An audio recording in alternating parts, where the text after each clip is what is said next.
सिया राम को। चारों अखियां लड़ी की लड़ी रह गई। वो चारों अखियां लड़ी की लड़ी रह गई। चारों अखियां लड़ी की लड़ी रह गई। जब सखियों ने देखा राम सिया को देख रहे, सिया राम को देख रहे, तो सखी बतराने लगी।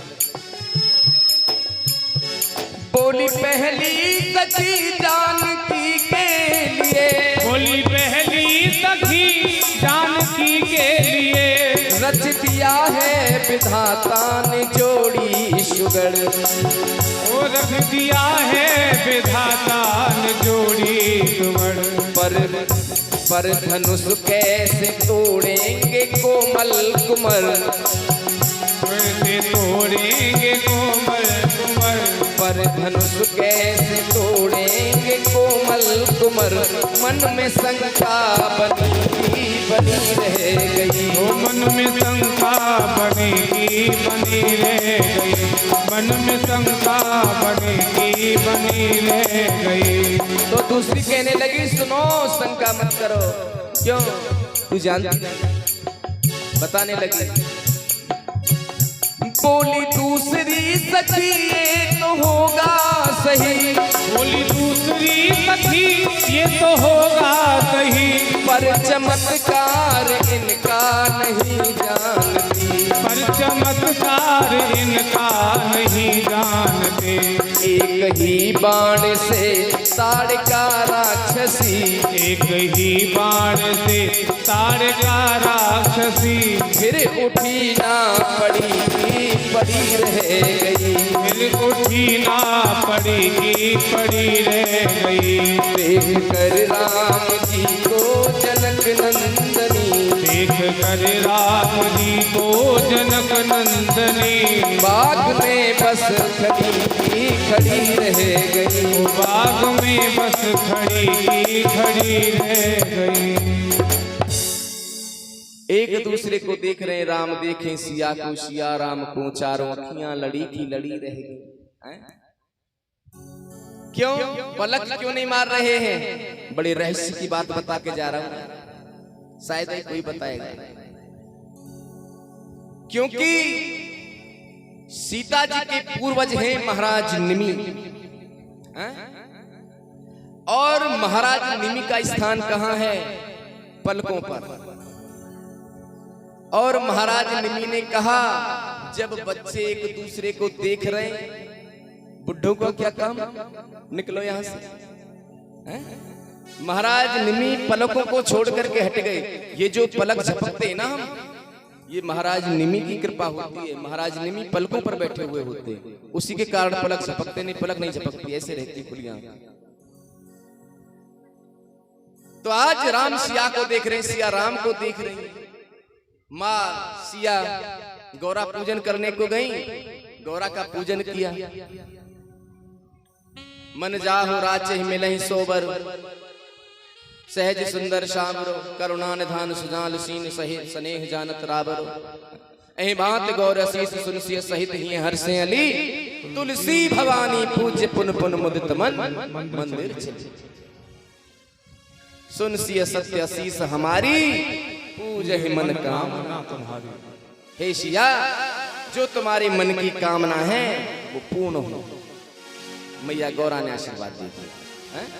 पहले होता था गौरा पूजन, अब नहीं होता। अब तो घूरा पूजन होता है।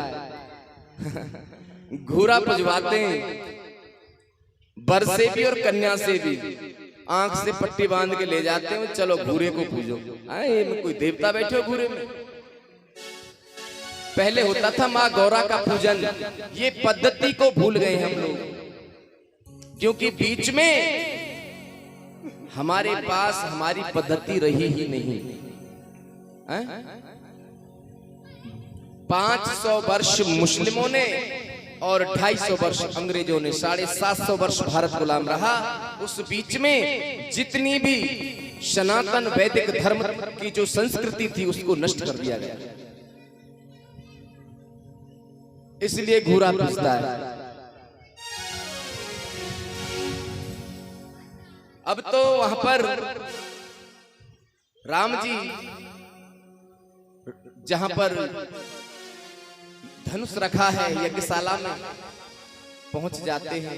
सभी राजा आए और धनुष को तोड़ने का प्रयास भी किया। महाराज जनक ने कहा, दीप दीप के भूपत नाना, आए सुन जो हम पन ठाना। क्या करें महाराज,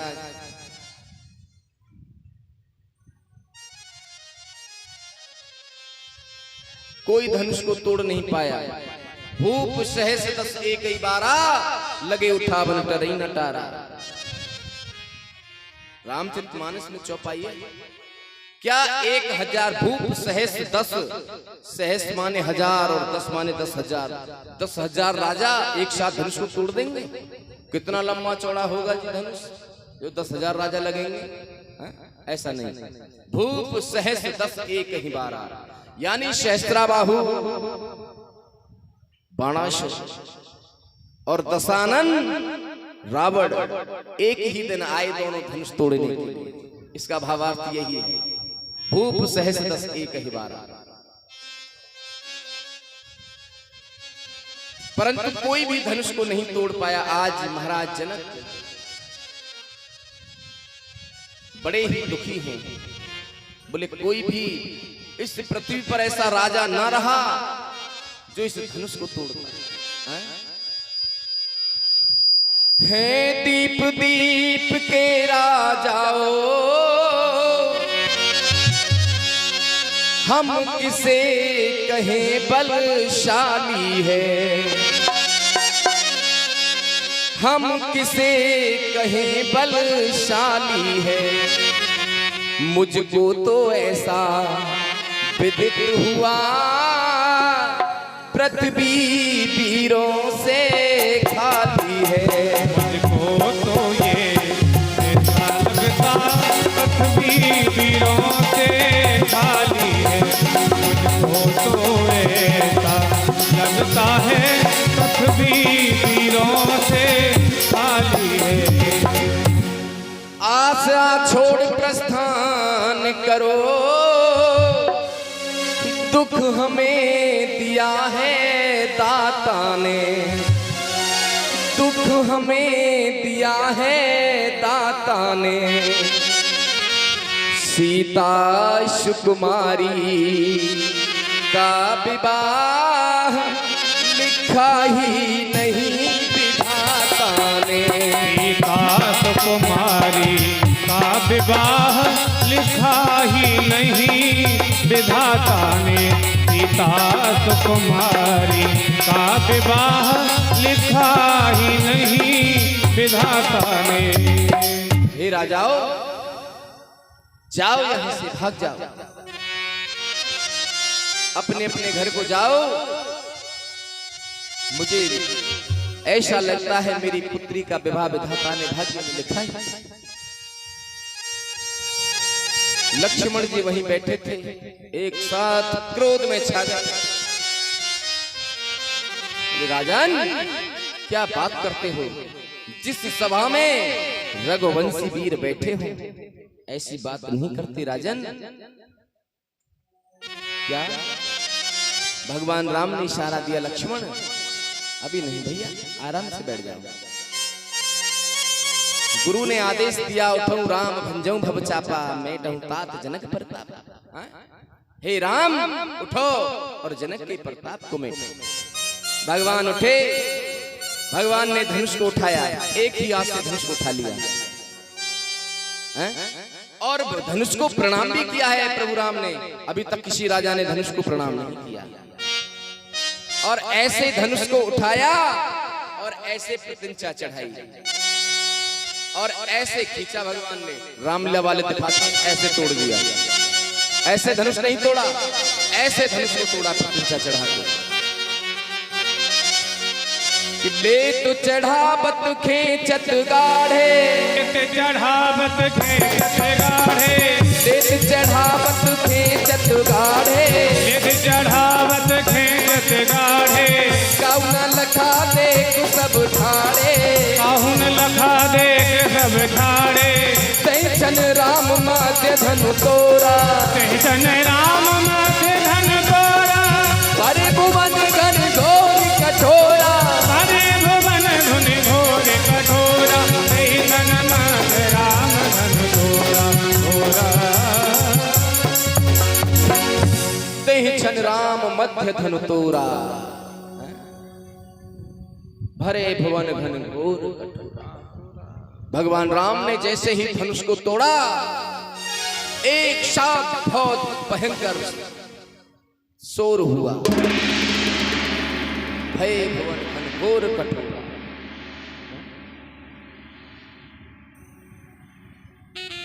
लेत चढ़ावत खींचत गाड़ी, कब न लखा देख सब ठाड़े। भगवान ने धनुष को जिस टाइम प्रत्यंचा चढ़ाई और खींच के तोड़ा, उस समय किसी ने देखा ही नहीं किस टाइम धनुष तोड़ दिया। एक सेकंड में भगवान ने धनुष को तोड़ दिया। जब भगवान ने धनुष तोड़ा, तेहि छन राम मध्य धनु तोड़ा। थोड़ा सा प्रकाश डाले। भगवान ने, तुलसीदास बाबा ने लिखा है, तेहि छन राम मध्य धनु तोड़ा। देखो, रामचरितमानस एक ऐसा विषय है जिस पर एक एक चौपाई पर एक एक महीने बोला जा सकता है। इतना गूढ़ रहस्य है ना। और हमारे पास ज्यादा 15 मिनट है। हमें कन्हैया का जन्म करना है। और वैसे भी भागवत के अंदर रामचरितमानस बहुत सूक्ष्म रूप में है।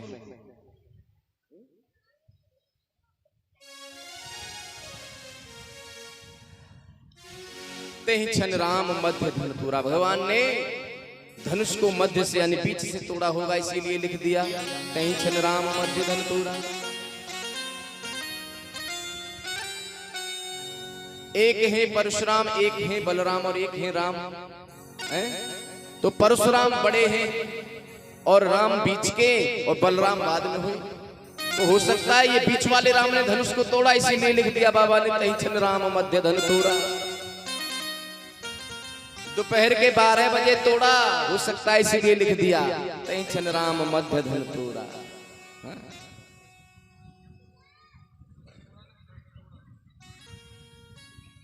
हाँ, वो तो है। ना इधर से तोड़ा ना इधर से तोड़ा, बीच में से तोड़ा, इसीलिए लिख दिया तेहि छन राम मध्य धनु तोड़ा। अच्छा, एक बात बताओ, भगवान ने जब धनुष को तोड़ा तो वज्र का था धनुष, वज्र का धनुष तो गया टूट और रेशम की डोरी नहीं टूटी। क्यों नहीं टूटी? क्योंकि जो भगवान से विपरीत जाता है वो टूट जाता है, और जो भगवान के समीप आता है वो नहीं टूटता है। धनुष भगवान से विपरीत गया इसलिए टूटा, डोरी भगवान के पास आई इसलिए नहीं।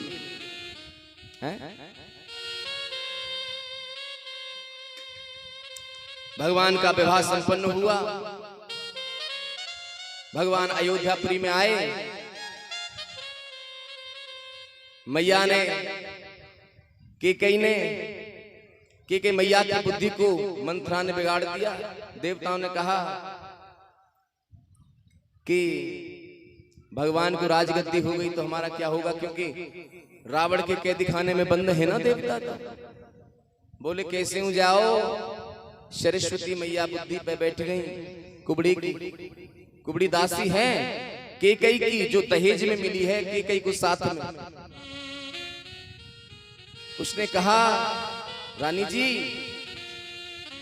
अगर राम को राज्य हो गया तो तुम्हारी सौत है ना कौशल्या, तो मैं ऐसे फेंक देगी घर से निकाल के, जैसे दूध में से माखी को फेंक दे। माँ कौशल्या को भड़काना चाहा, मगर मैया तो बड़ी विदुषी है। अब तो महाराज केकई ने महाराज दशरथ से कहा, स्वामी मेरे आप पर 2 वरदान हैं, उन्हें दो। दोनों वरदानों में एक में भरत के लिए राज्य मांगा, दूसरे में राम के लिए वनवास मांगा 14 वर्ष के लिए। इसी विरह में महाराज दशरथ के अपने प्राणों को त्याग दिया। राम राम कहे राम कहे राम राम कहे राम, तन पर हर रघुबर रहे राव गए शुभधाम। महाराज दशरथ पधार गए। भगवान राम वन में प्रस्थान किया।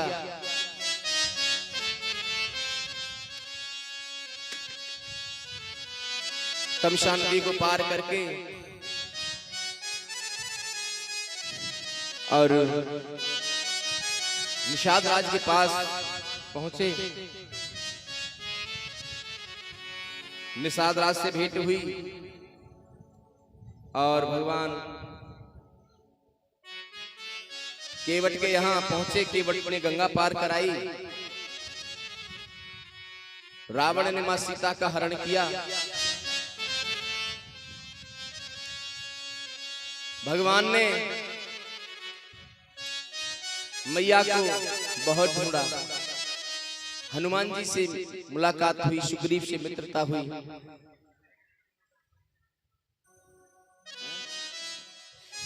और राम रावण में युद्ध हुआ।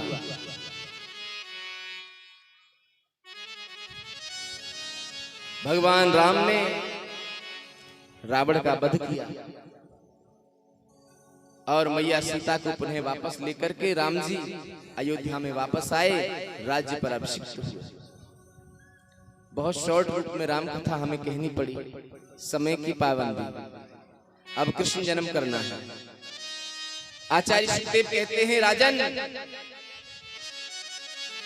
ययाति के सबसे बड़े पुत्र हैं यदु। इन्हीं यदु के वंश में कई पीढ़ी बाद एक राजा हुए देवमीण। इनकी दो पत्नी हैं। एक के हुए दो पुत्र अर्जन्य और पर्जन्य, और दूसरी पत्नी के हुआ एक पुत्र सूरसेन। अर्जन्य पर्जन्य के 9 पुत्र हुए, जिन्हें हम नवनंद कहते हैं। और सूरसेन के पुत्र हुए वासुदेव। वसुदेव की 7 पत्नी हैं। रोहिणी, गौरवी, भद्रा, मद्रा, रोचना, इला और देव की सबसे छोटी है।